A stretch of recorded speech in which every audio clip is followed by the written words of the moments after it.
यह कोई बड़ा सा क्षेत्र नहीं है, छोटा है, बस 11 फीट गुना 40 फीट का है। इसी को मैंने कुछ इस तरह से बना रखा है कि मनुष्य की बस्ती के बीच पाए जाने वाले सामान्य पक्षियों के हैबिटाट से, हिंदी में कहें तो उनके पर्यावास या प्राकृतिक ठिकाने से बहुत भिन्न नहीं है।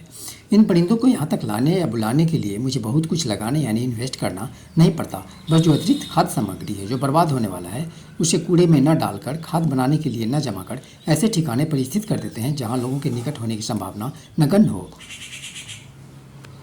और जहाँ तक मेरे अहाते की बात है तो इसमें मैं हर पल होता हूँ, लेकिन मेरे बारे में उनमें मानो एक धारणा बन गई है, एक कंसेंसस डेवलप हो गया है कि मैं उनके लिए बहुत हद तक निरापद हूँ। इस हद तक कि इस तरह लटके रखे फलों से बस 5 फीट की दूरी पर बैठा हूँ तो भी वे इन फलों का आनंद निश्चिंत होकर ले पाते हैं। अगर वे मुझे मवेशियों की तरह भोले और शिथिल समझ बैठे हैं तो मुझे कोई आपत्ति नहीं। अगर वे मुझे मवेशियों या शाकाहारी रोडेंट्स की श्रेणी में डाल रखे हों तो भी मुझे कोई आपत्ति नहीं। संतुष्टि और प्रसन्नता इस बात की है कि किंचित मात्र समय और सामग्री की लागत से इन चिड़ियों की ज़िंदगी में मानो बहार आ जाती है। रावेन्स यानी काला कौवा, डोम कौवा या स्थानीय बोली में कहें तो काग एक दिन में कभी कभार आते हैं, पर रिवर्स ट्रिपाई जिसे भारत में कई नामों से जाने जाते हैं जैसे महालत, मुटरी, कोकैया, महताब, टकाचोर आदि, ये तो दिन भर में दर्जनों बार चक्कर लगा जाते हैं। हरे रंग के कठफोड़वे के भी कभी कभार आते हैं। अगर अनाज पड़े हों तो आहते में मैना भी आती है।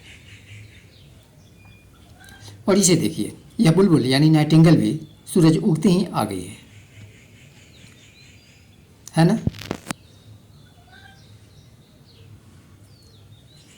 घर के पीछे जहाँ पेड़ झाड़ियाँ कुछ अधिक हैं वहाँ गिलहरियाँ व इंडियन वार्बलर्स, जिन्हें हम स्थानीय बोली में कचबचिया कहते हैं, उनके लिए रोटी के टुकड़े डाल देता हूँ।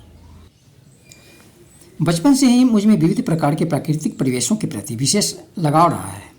उनको बिगड़ते, बिखरते, लुप्त होते देख जीवन के प्रति उदासीनता का भाव मन में बढ़ता जा रहा है। प्राकृतिकता की कीमत पर आधुनिक जीवन शैली मैं स्वीकार नहीं कर सकता। कोई यह तर्क दे सकता है कि सब कुछ तो प्रकृति का ही है। मैं जानता हूँ सब प्रकृति के अंतर्गत है और जो हो रहा है वो भी प्रकृति के अंतर्गत है। तभी तो मैं किसी को खुलकर बिन मांगी सलाह नहीं देता किसी तरह की, और न ही सीधे सीधे प्रेरित करने की चेष्टा करता हूँ। I do whatever I do considering myself to be one of my own type among countless others of equal importance.